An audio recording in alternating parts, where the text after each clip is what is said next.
On behalf of TVLesson.com, I'm Dylan Schiavone, and I'm a professional guitar player here in South Florida. So let's talk a little bit about gigging.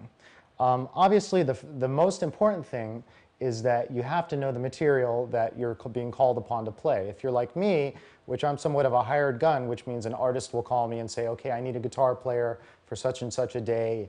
There's 2 rehearsals or 1 rehearsal, or sometimes even no rehearsal. Here are the songs, and this is the venue. So I go home, I have to make sure that I know my stuff perfectly. Sometimes I can read it, in which case I'll make a chart which I can read, and oftentimes they don't want somebody staring at a music stand, so you have to memorize it. So the most important thing is that you show up and you really kick butt and you know that you know the material. The second thing also is that you have to have sounds appropriate for the gig, which means that you have to have good tone. So a good guitar amp, a good guitar, pedals that you're comfortable with, you know how to coax certain tones out of them.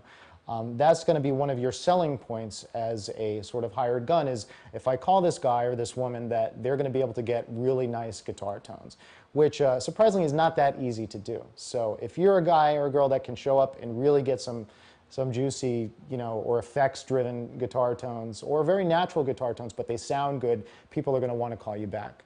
The other thing is always be on time.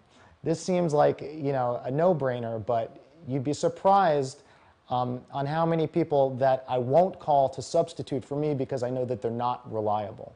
So that is an extremely important thing, is to show up on time. There are other little things that seem small but are actually very important, like always have your own extension cord.